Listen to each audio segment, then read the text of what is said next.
Hi friends, welcome to யாதி காலினால். இன்னைக்கு நம்ம முருங்கைக்கீரை பருப்பு கூட்டு எப்படி செய்யலாம்னு தான் பார்க்க போறோம். முருங்கைக்கீரையில நிறைய சத்துக்கள் இருக்கு.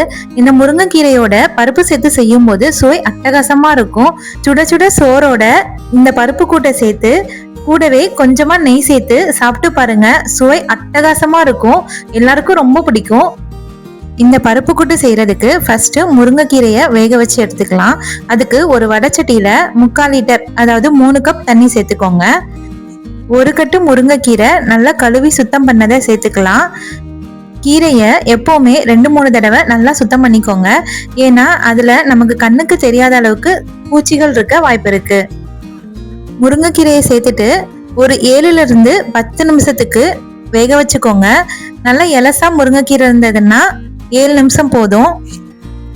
கீரையை வேக வைக்கும் போது உப்போ இல்லை வேற எந்த பொருட்களோ சேர்க்க தேவையில்லை.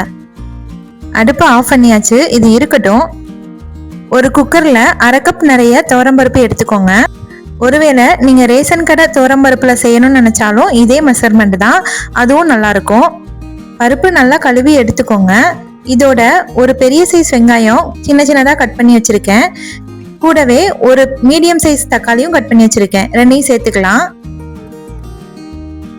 இதோட 1/2 டீஸ்பூன் ஜீரகம், 1/2 டீஸ்பூன் மஞ்சள் தூள்,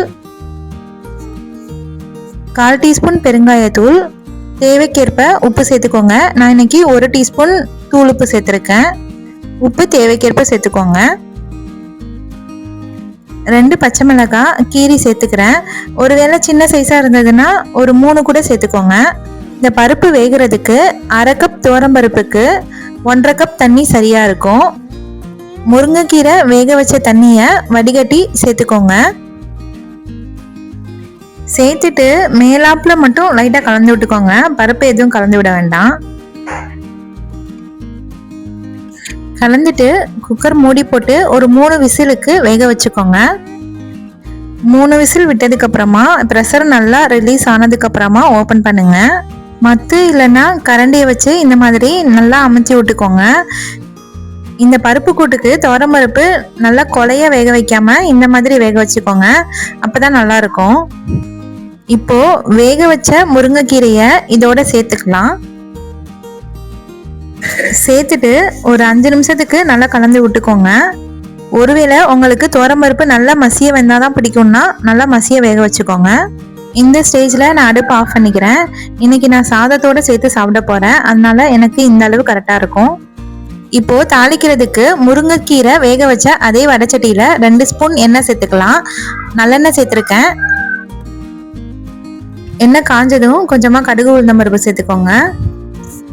கடுகு வெடிச்சதும் 3 பல் பூண்டு சின்ன சின்னதாக கட் பண்ணி வச்சிருக்கேன். கொஞ்சமாக கருவேப்பிலை, 2 வரமிளகாய் கிள்ளி வச்சிருக்கேன். ஒரு மீடியம் சைஸ் வெங்காயம் சின்ன சின்னதாக கட் பண்ணி சேர்த்துக்கோங்க. கொஞ்சமாக உப்பு சேர்த்துக்கோங்க வெங்காயத்துக்கு. சேர்த்துட்டு நல்லா வதக்கிக்கோங்க. வெங்காயம் பூண்டு நல்லா வதங்கி வந்ததுக்கு அப்புறமா இந்த தாளிப்பை பருப்பு கூட்டோட சேர்த்துக்கோங்க. சேர்த்துட்டு நல்லா கலந்து விட்டுக்கோங்க. கூடவே மல்லி இலையை கொஞ்சம் குட்டி குட்டியாக கட் பண்ணி சேர்த்துக்கோங்க. அவ்வளோதான் ஃப்ரெண்ட்ஸ், ரொம்ப சுலபமாக முருங்கைக்கீரை பருப்பு கூட்டு செஞ்சாச்சு. இதை நீங்களும் ட்ரை பண்ணி பாருங்க. ட்ரை பண்ணி பார்த்துட்டு பிடிச்சிருந்தா லைக் பண்ணுங்க, கமெண்ட் பண்ணுங்க, மறக்காம சப்ஸ்கிரைப் பண்ணிடுங்க. இன்னொரு வீடியோவில் பார்க்கலாம். Tata, bye bye.